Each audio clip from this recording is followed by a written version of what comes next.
नमस्कार साथियों, गौरव ज्ञान धारा की इस ऑनलाइन प्लेटफॉर्म पर आपका हार्दिक स्वागत, अभिनंदन। जैसा कि मित्रों, इस प्लेटफॉर्म के माध्यम से अंतिम क्लास में हम पढ़ रहे थे प्रत्यय कि प्रत्यय कैसे लगाएं। मैंने कुछ उदाहरणों के द्वारा और कुछ रूल्स समझाकर आपको ये बताया कि वाकई में प्रत्यय आपको किस तरह से लगाना है, और प्रत्यय के वो नियम हमने तमाम उदाहरणों के माध्यम से उसको देखने का प्रयास इस प्लेटफॉर्म के माध्यम से किया। तत्पश्चात हमने जो प्रत्यय के टाइप्स हैं, जो प्रकार हैं, उन प्रकारों को लेकर बात की, जिसमें कृदंत प्रत्यय और तद्धित प्रत्यय को लेकर हमने बात की, और कृदंत प्रत्यय के जो 5 टाइप थे, उन 5 प्रकारों के तमाम उदाहरणों के माध्यम से हमने उनको भी यहां पर सुस्पष्ट करने का प्रयास किया। पश्चात हमने बात की जो है प्रत्यय के दूसरे प्रकार तद्धितांत प्रत्यय को लेकर। अभी हम तद्धितांत प्रत्यय की 2 टाइप्स पढ़ चुके हैं और उसी रूप में ये प्रकरण आगे की ओर अग्रसर आज इस कक्षा के माध्यम से। उम्मीद है मित्रों, आप सभी को प्रत्यय किस तरह से लगाया जाए, उपसर्ग किस तरह से लगाया जाए, ये सारी बातें सुस्पष्ट हो रही होगी इस कक्षा के माध्यम से। बताना चाहूंगा कि अभी जो प्रथम श्रेणी व्याख्या था क्या, जो ये पेपर हुआ, उसमें आपने देखा होगा कि जो भी हिंदी से रिलेटेड क्वेश्चन बने हैं, तो उसमें भी जो है वही उपसर्ग प्रत्यय से रिलेटेड भी कुछ क्वेश्चन बने हैं। उनको देखिएगा आप और पता लगाइए कि वाकई में जो है क्वेश्चन इस क्लास से बने या नहीं बने। और भी जितनी भी टाइप की कक्षाएं हैं उसमें पूर्व में आए जो प्रतियोगी परीक्षाओं में पूछे गए प्रश्न है, वो भी इसकी कक्षा के माध्यम से आप जोड़ के देखने का प्रयास करें। आपको इस प्रकार के प्रश्न जो है वहां पर मिलेंगे। मित्रों, इस चतुर्थ श्रेणी परीक्षा भर्ती के माध्यम से मैं आपको बताना चाहूंगा कि हिंदी की जो व्याकरण की दृष्टिकोण से आप जिस क्लास को पढ़ रहे हैं, ये कक्षा आपके लिए बहुत ही परीक्षा उपयोगी रहने वाली है। आप निरंतर इन कक्षाओं को पढ़ें और अपनी जो जो तैयारी नुमा जो तलवार है उसे पैनी करने का प्रयास करें। लीजिए मित्रों, आज हम पढ़ते हैं प्रत्यय के प्रकार, जिसमें हम 2 प्रकार जो है उसके पढ़ चुके हैं, जिसमें कृतिवाचक और भाववाचक प्रकार तमाम उदाहरणों के माध्यम से हम देख चुके हैं। और हम उससे आज हम जो 3 प्रकार है, अप्रत्ययवाचक है और उनतावाचक और स्त्रीवाचक जितने भी प्रत्यय हैं, उन प्रत्यय को अलग अलग भिन्न उदाहरणों के माध्यम से यहां पर सुस्पष्ट करने का प्रयास करेंगे। लीजिए इस थंबनेल के हिसाब से। और आज हम एक और बात कि हिंदी में हम काल और उसके भेद को भी यहां पर इस प्रकरण को भी आज आगे पहले हम प्रत्यय को सुस्पष्ट करने के बाद जितने भी टाइप्स हैं उन तमाम उदाहरणों के माध्यम से देखने के बाद आज हम काल को लेकर भी बात करेंगे। जो भी आपकी जो भर्ती परीक्षा है उसमें ये महत्वपूर्ण रहने वाला है। हालांकि ये बिल्कुल ही छोटा बिंदु है, लेकिन कहीं ना कहीं क्वेश्चन जब पूछा जाता है तो आपको इसकी जानकारी पूर्णतया होनी चाहिए। तो लीजिए मित्रों, स्टार्ट करते हैं इस थंबनेल के माध्यम से आज की कक्षा, जिसमें हम बात कर रहे हैं प्रत्यय को लेकर। लीजिए, प्रत्यय को लेकर हम बात कर रहे हैं, जिसमें पहले मैं बता दूं आपको कि जो प्रत्यय के जो टाइप्स हैं, जो हम बात कर रहे हैं वो तद्धित प्रत्यय की बात कर रहे हैं। और तद्धित प्रत्यय में हमने कृतवाचक और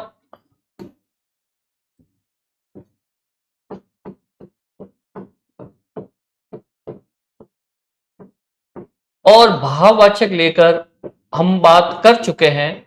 आज हम चल रहे हैं इन 2 के माध्यम से अप्रत्ययवाचक, जो इसका तीसरा टाइप है, जो तद्धितांत प्रत्यय का तीसरा टाइप है, उसको लेकर यहां पर बात करने का प्रयास करते हैं। लीजिए मित्रों, सबसे सर्वप्रथम हम बात करते हैं इसके परिभाषा को लेकर कि अप्रत्ययवाचक तद्धित प्रत्यय कहेंगे किसे। तो लीजिए इस स्लाइड के माध्यम से इसको सुस्पष्ट करते हैं कि जिन प्रत्यय के योग से वंश, कुल, संतान, या ध्यान रखें कई बार परिभाषाओं के माध्यम से भी आपको प्रश्न पूछ लिया जाता है कि वंश कुल के योग से संतान का जहां पर बोध कराते हैं उन प्रत्यय को हम क्या कहते हैं। तो किसी भी एंगल से क्वेश्चन बन सकता है और आपको हर तरीके से अपने आप को प्रिपेयर रखना है कि जिन प्रत्ययों के योग से वंश, कुल, संतान का बोध कराने वाले शब्दों का निर्माण हो, अप्रत्ययवाचक तद्धित प्रत्यय जो है वो कहलाते हैं।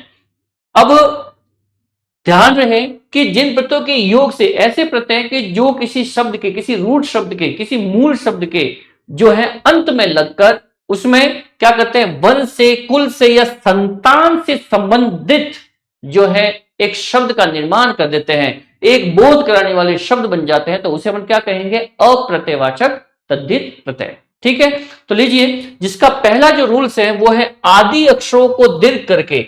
अब आदि का मीन्स क्या होता है? ध्यान रहे, आदि का मतलब होता है प्रारंभ। आदि का मतलब होता है प्रारंभ, मतलब कि प्रारंभ में शब्द, जो प्रारंभ में शब्द है उनको दीर्घ करना है। क्या करना है? दीर्घ। जैसा कि मैंने आपको बताया था कि किस तरह से लघु परिवर्तन और दीर्घ परिवर्तन होते हैं, किस तरह से आ का अ का आ में परिवर्तन हो जाता है, आ का अ में हो जाता है, किस तरह से उ का औ में हो जाता है, और किस तरह से औ का उ में हो जाता है, और किस तरह से मैंने आपको बताया था कि आई में परिवर्तन हो जाएगा। अर्थात ये जो कुछ मैंने नियम आपको बताए थे स्टार्ट में लघु परिवर्तन के और दीर्घ परिवर्तन के, उसके आधार पर क्या बात हो रही है कि आदि अक्षरों को दीर्घ करके, आदि अक्षरों को दीर्घ करके किस तरह से कुल, वंश या संतान को यहां पर हम जो है बताने का प्रयास कर रहे हैं। तो लीजिए सबसे पहला एग्जाम्पल है कश्यप। क्या है? कश्यप। कश्यप का बन गया काश्यप, अर्थात अ का आ में तब्दील हो गया, और ये जो शब्द बना वो कुल, वंश या संतान से संबंधित यहां पर आपके उभर कर आ रहा है, अर्थात ये अप्रत्ययवाचक तद्धित प्रत्यय का जो है वो एग्जाम्पल है। फिर है गौतम का होगा गौतम, ओ का औ बन गया। फिर है वशिष्ठ का बन गया वाशिष्ठ, अ का आ, ओ का औ। फिर है सुमित्रा का सौमित्र, ये ऊ का औ बन गया। जैसे कि मैंने आपको बताया था कि किस तरह से ऊ का औ बनेगा, जो जो मैंने अलग अलग फॉर्मेट बताए थे आपको, उन फॉर्मेटों के माध्यम से हम देखते हैं कि किस तरह से वो जो है वो लघु परिवर्तन होंगे और किस तरह से दीर्घ परिवर्तन होंगे। आपने मुझे आशा है कि आप यहां पर उन लघु परिवर्तन और दीर्घ परिवर्तन को सोचने का प्रयास कर रहे होंगे, और आप 100% 100% आप वहां तक पहुंच पा रहे होंगे। फिर है शिव का शैव, और फिर वसुदेव का वासुदेव। इस तरह से आप देखते हैं कि किस तरह से अप्रत्ययवाचक तद्धित प्रत्यय जो है वर्क कर रहे हैं, और यहां पर वंश, कुल और संतान से संबंधित बनकर ये प्रत्यय जैसे ही मूल शब्दों के अंत में लगकर जो है वंश, कुल और संतान से संबंधित जो है यहां पर शब्द हमें बोध करवा रहे हैं। तो यह है तद्धित प्रत्यय का तीसरा टाइप, जिसमें हमने उदाहरणों के माध्यम से इनको सुस्पष्ट करने का प्रयास किया, परिभाषा के माध्यम से समझने का प्रयास किया। आशा है आपको यह समझ में आया होगा। एक बार आप देखें और चाहे तो स्क्रीनशॉट ले लें।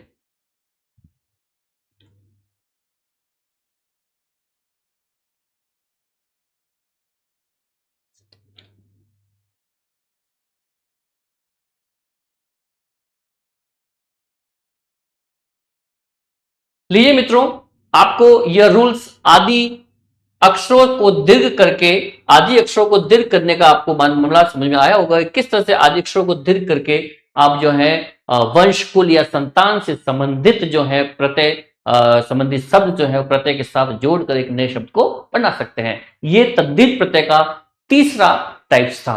अब लीजिए आगे चलते हैं हम। अब एक दूसरा नियम है जिसमें बात हो रही है कि आदि अक्षरों का दीर्घ तथा ऊ को व में बदलना। यह भी एक नया टाइप है, एक नया नियम है यहां पर, जो किस तरीके से यहां पर आदि अक्षरों का दीर्घ तथा ऊ को है अप्रत्ययवाचक का ही टाइप, लेकिन इसमें पहला नियम तो क्या लगा? आदि अक्षरों को दीर्घ करके। अब दूसरा नियम यह है कि आदि अक्षरों का दीर्घ तथा ऊ को व में बदलना। ये दोनों लगेंगे, ऊ का व में बदल जाएगा और आदि अक्षर भी दीर्घ हो जाएगा। तो किस टाइप से हो रहा है देखिए कि विष्णु का वैष्णव, विष्णु का वैष्णव, ई का आई में तब्दील हो गया, जैसे कि मैंने आपको नियम आगे बताया हुआ है। ठीक है, और फिर जो ऊ था इसका व बन गया, ऊ का व बन गया। इस तरह से विष्णु का वैष्णव बन गया। इसमें मूल शब्द को ध्यान रखना है कि यदि वैष्णव शब्द आए, यदि वैष्णव शब्द आपके सामने आ रहा है तो इसमें मूल शब्द कौन सा है? विष्णु। मूल शब्द विष्णु है, और इसमें इस तरीके से ऊ का व बन के ये वैष्णव बन रहा है। ओके, फिर राघव शब्द है, र का रा बन रहा है, र का क्या बन रहा है? रा बन रहा है, और ऊ का व बन रहा है। इस तरीके से ये अप्रत्ययवाचक जो है तद्धित प्रत्यय के एग्जाम्पल है, जो इस रूल्स के बेसिस पे यहां पर ये परिवर्तन आपको नजर आ रहे हैं। फिर मानव, मनु, मानव शब्द में मूल शब्द कौन सा है? मनु, और ऊ का व बन रहा है। पांडु का पांडव, किस तरह से? ऊ का व बन रहा है, और पांडव शब्द में मूल शब्द जो है वो पांडु है।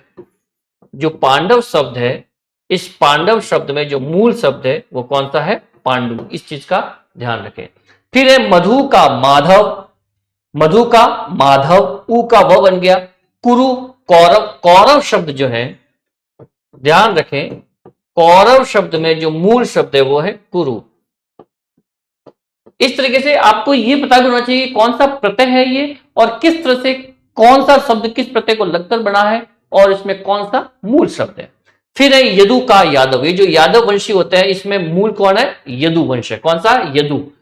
यदु शब्द से बना हुआ इसका मूल शब्द यहां पर है, यदु इसमें मूल शब्द है, और शब्द बना है यहां पर यादव, और इस नियम के अकॉर्डिंग ऊ का वो बदल गया। इस तरीके से ये दो यहां पर रूल्स हमने समझने का प्रयास किया, और जो अप्रत्ययवाचक तद्धित प्रत्यय है उसको यहां पर सुस्पष्ट किया इस कक्षा के माध्यम से। आप देखते रहें, इसे देखें।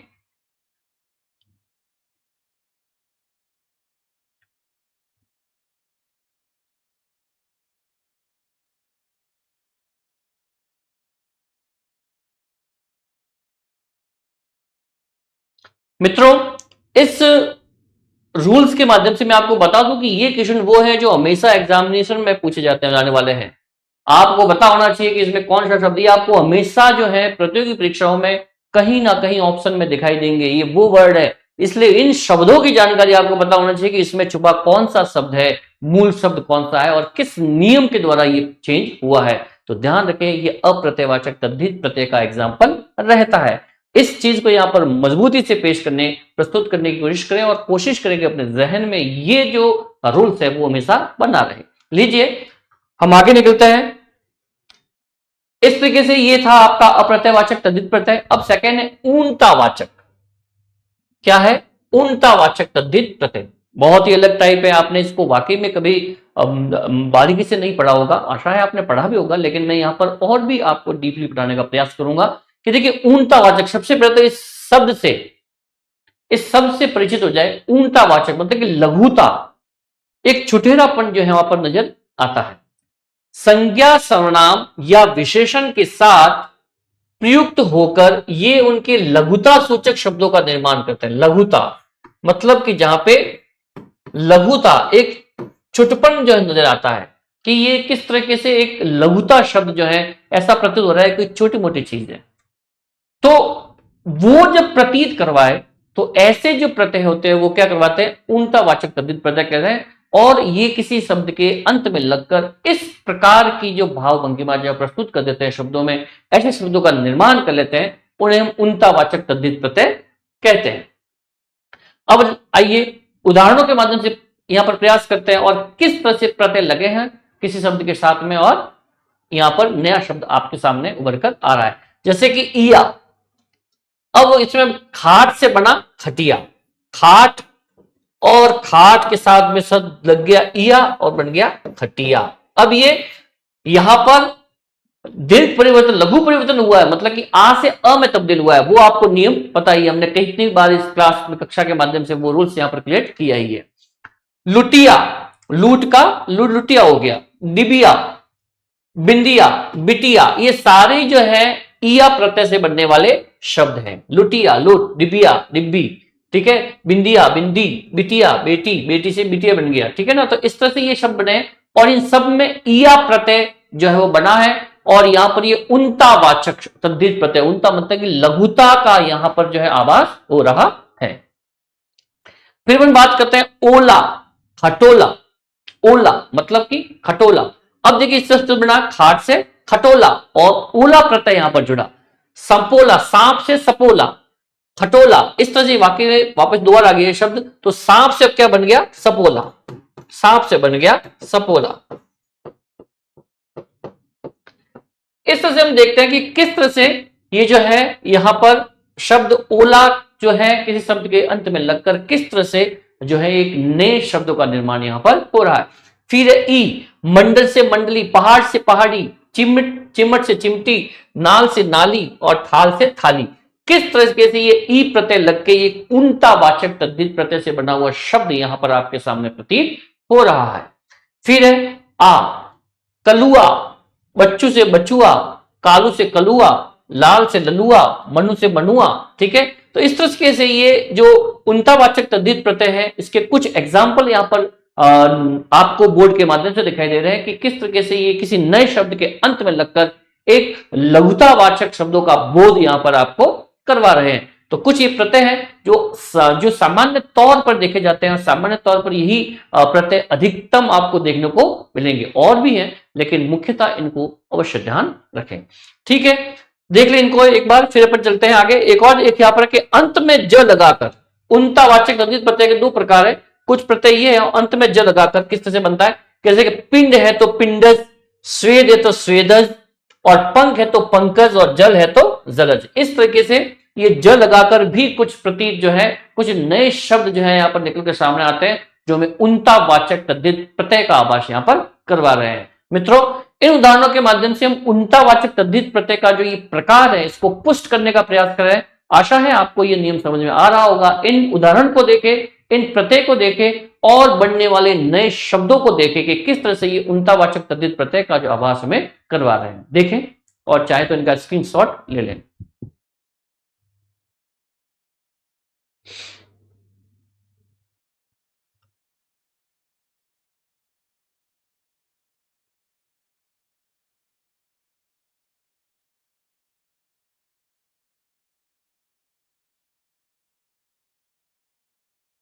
मैं आपको फिर से कहना चाहूंगा, ये जो शब्द है ये शब्द आपके परीक्षा उपयोगी रहने वाले हैं। यहीं से शब्द निकलेगा और जब आपने अगर बारीकी से पढ़ा है तो आप उसमें अगर ऑप्शन में आपके पास में है तो कम से कम आपको ये तो पता होगा कि हाँ ये तो नहीं है या ये है, कई बार असंगत है या नहीं है। तो ऐसे जब आप जो प्रश्न की प्रकृति है उसमें से किसी एक दो ऑप्शन को जब बाहर निकलाते हैं तो आपके सामने 50% मामला क्लियर हो जाता है कि हाँ ये दोनों तो नहीं है, क्योंकि यहां पर ये चीज है, क्योंकि ये शब्द आपने देख रखा है। तो वहां पर आपके सामने 50-50 जब बनती है तो उसमें आपको रिस्क लेनी चाहिए। ऐसी कंडीशन में ये शब्द जो है, अगर आपके पास में शब्द की जानकारी है और अपने व्याकरण के दृष्टिकोण से आप पर वहां पर प्रश्न हल कर रहे हैं तो इस तरह के वर्ड वहां पर आपके इस टॉपिक को लेकर आपके लिए सहायक सिद्ध हो सकते हैं। लीजिए मित्रों आगे चलते हैं।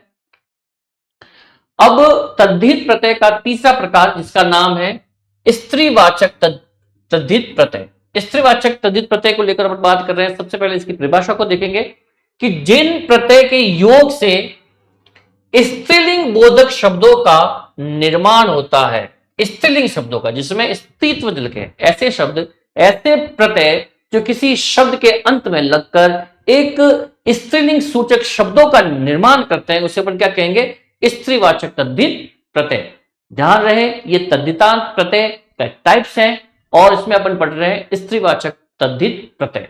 ठीक है, फिर देखिए शब्दों का बहुत निर्माण होता है उसे अपन स्त्रीवाचक तद्धित प्रत्यय कहते हैं। अब ये किस तरह के जो प्रत्यय हैं उनको देखते हैं और किस तरह के शब्दों के अंत में लगकर ये नए शब्द का निर्माण करते हैं या बोध कराते हैं। जैसे एक प्रत्यय है आ, सूता। अब सूत यानी पुत्र और सूता, जैसे ही आप प्रत्यय लगेगा तो वो स्त्रीवाचक शब्द बन जाएगा। अब यहां पर शब्द है सीधा सा सूत, मतलब कि बेटा। अब जैसे ही इसके पीछे आ लग जाता तो क्या बन जाएगा, सूता, मतलब कि बेटा, सॉरी बेटी बन जाएगा। ठीक है ना। अब छात्रा, छात्र है छात्रा।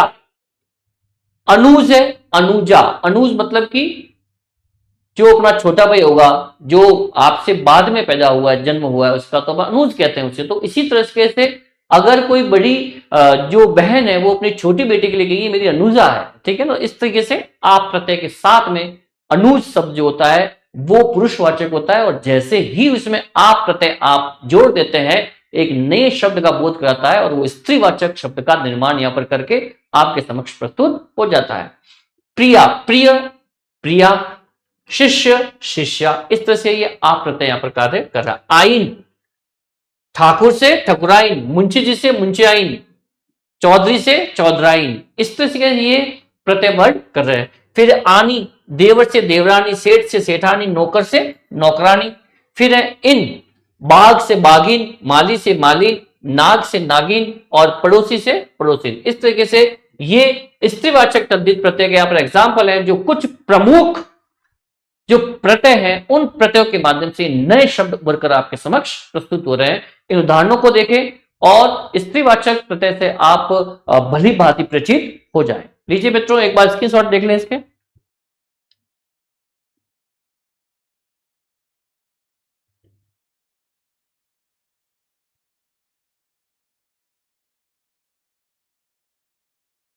तो इस माध्यम से हमने यहां पर आज तद्धित प्रत्यय के जो टाइप्स हैं, 3 टाइप्स को पढ़ने का प्रयास किया।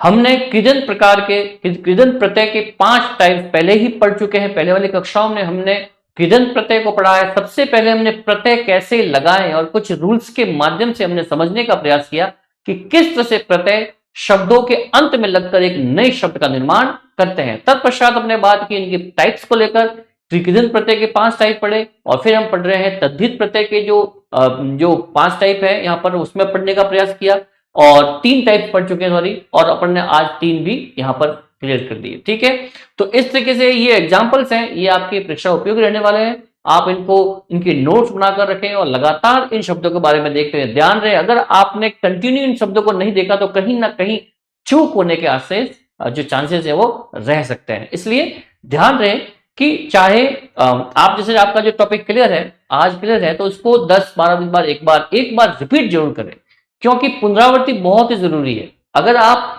लगातार पढ़ना चाहते हैं, लगातार अपनी पेनी को अपने किसी भी टॉपिक को क्लियर रखना चाहते हैं, तो बार बार पढ़ना बहुत ही जरूरी है। रिवीजन बहुत जरूरी रहता है।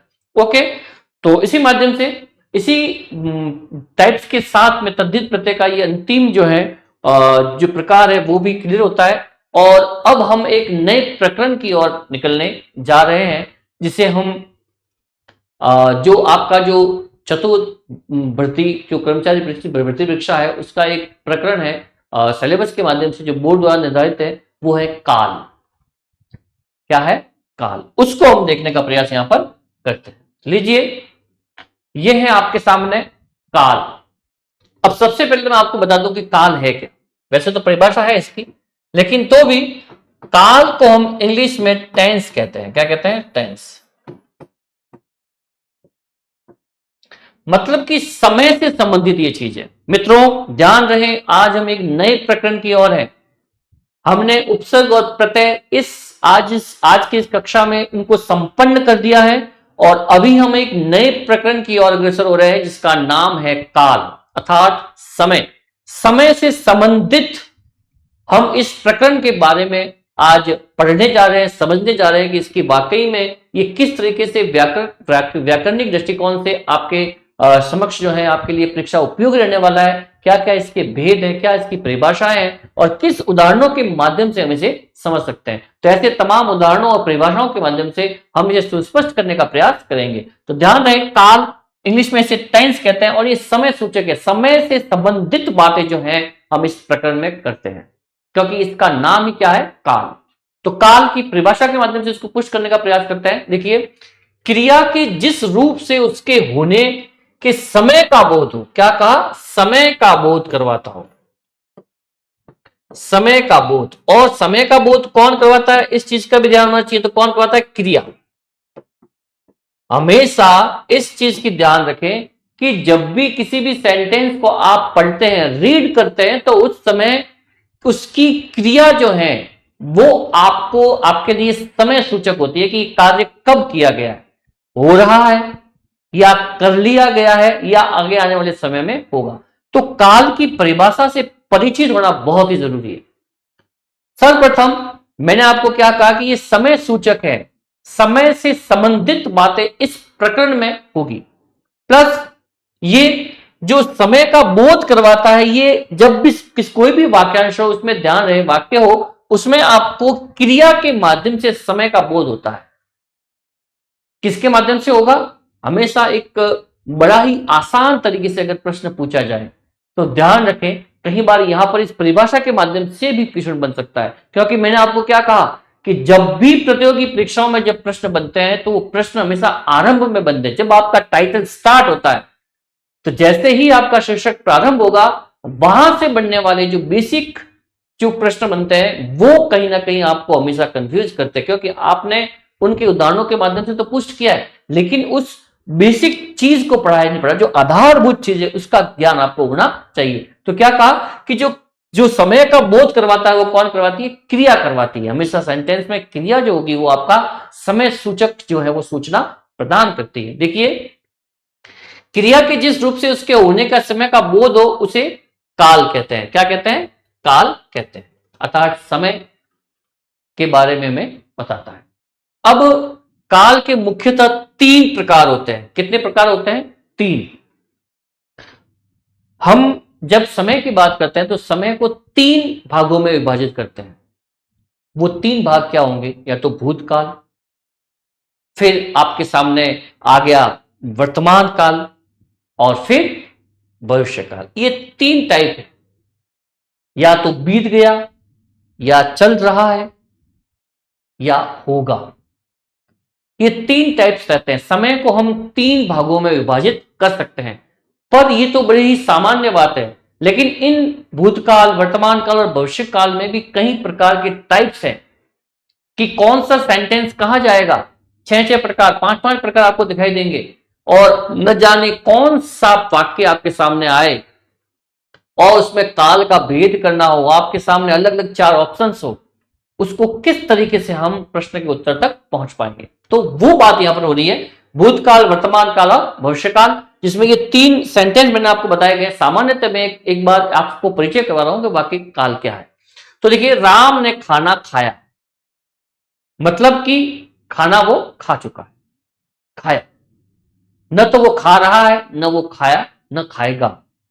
तो अर्थात वो खा चुका है, मतलब कि खाना उसने खा लिया है। खाया मतलब कि कुछ ही समय पहले उसने खाना खा लिया है। तो ये बात बीत चुकी है, अर्थात भूत बन चुकी है, पास्ट बन चुकी है। क्या हो गया उसमें?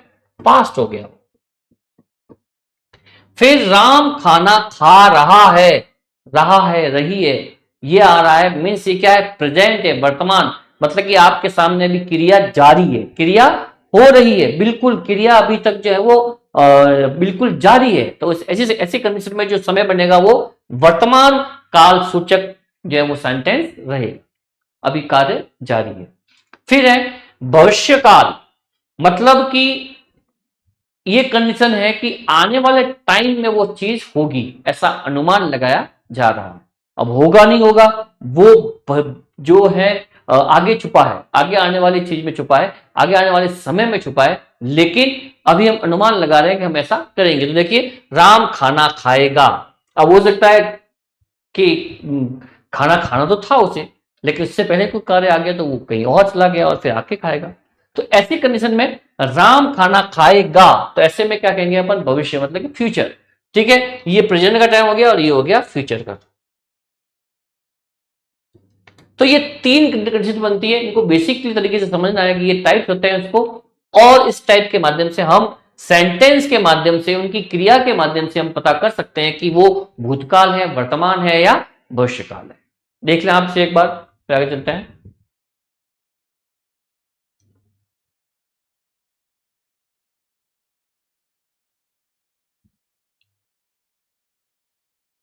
आशा है मित्रों आपको ये कंसेप्ट सही से समझ आया होगा। फिर अपन आगे चलते हैं। ध्यान रहे, काल को हम केवल एक परिचय के रूप में आज ले रहे हैं, फिर इसके धीरे धीरे इसके टाइप्स की ओर चलेंगे, और टाइप्स के माध्यम से फिर एक एक टाइप्स को लेकर तमाम उदाहरणों के माध्यम से इसको पुष्ट करने का प्रयास करेंगे। आज हम सबसे पहले भूतकाल को थोड़ा सा इसका परिचय पढ़ लेते हैं। इसके एग्जाम्पल्स वगैरह तो बाद में पढ़ेंगे, एक बार इसके टाइप्स और इसकी परिभाषाओं के माध्यम से इसको समझने का प्रयास करते हैं इस प्लेटफॉर्म के माध्यम से। क्रिया के जिस रूप के काम के बीते हुए समय में, देखो क्या कहा, क्रिया है, क्रिया के जिस रूप के काम के बीते हुए समय में होने का बोध होता है। बीता हुआ समय, पास्ट, जो हो चुका है, जो कार्य हम संपन्न कर चुके हैं, अगर क्रिया में ऐसी बात का बोध होता है तो वो क्या कहलाएगा? भूतकाल। क्या कहलाएगा? भूतकाल। देखो, परिभाषा के माध्यम से उसको पुष्ट कर सकते हैं अपन इस विचार को कि क्रिया के माध्यम से ही, वाक्य में जो क्रिया क्या कह रही है उसी के माध्यम से हम समय का अनुमान लगाते हैं कि यह कार्य किस प्रकार का है, हो रहा है, हो चुका है, या होगा। तो बड़ी अच्छी परिभाषा है, सुंदर परिभाषा है। देखिए, क्रिया के जिस रूप के काम के बीते हुए समय में बोध हो, जब कार्य का क्रिया के माध्यम से बीते हुए समय का अगर बोध करवाता है तो ऐसी कंडीशन में कौन सी क्रिया बनेगी?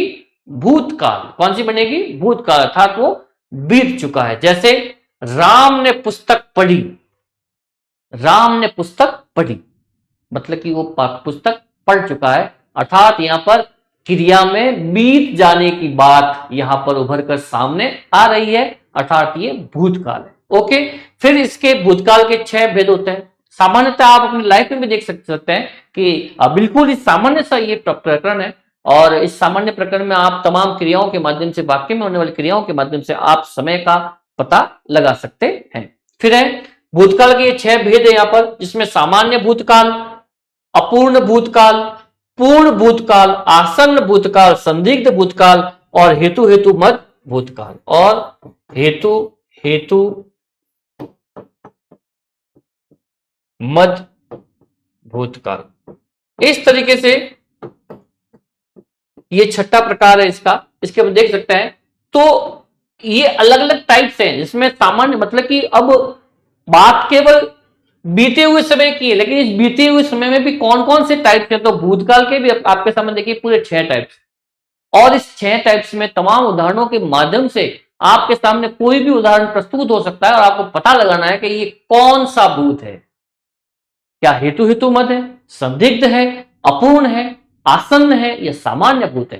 तो इस प्रकार के प्रश्न बनकर आपके सामने आते हैं। सर्वप्रथम आपको ध्यान रखना चाहिए कि भूतकाल कहते किसे हैं, तत्पश्चात बात है कि इसके टाइप्स कितने हैं, और फिर उदाहरणों के माध्यम से कौन कौन सा टाइप्स क्या कहता है, कौन कौन सा प्रकार की परिभाषा क्या है, और हम किस परिभाषा के माध्यम से ये पता लगा सकते हैं, किस समझ के आधार पर पता लगा सकते हैं कि ये इस भूतकाल के प्रकार का टाइप्स यहां पर नजर आ रहा है।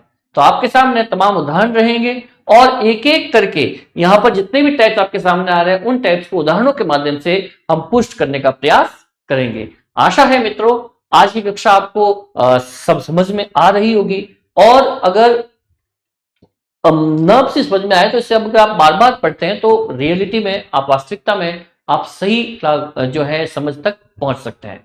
आशा है मित्रों आपको आगे आने वाली कक्षा में हम जो है इन टाइप्स को पढ़कर अच्छे से पहुंचने का प्रयास करेंगे तमाम उदाहरणों के माध्यम से। और आज की कक्षा यहीं पर संपन्न होती है। तब तक के लिए नमस्ते, नमस्कार।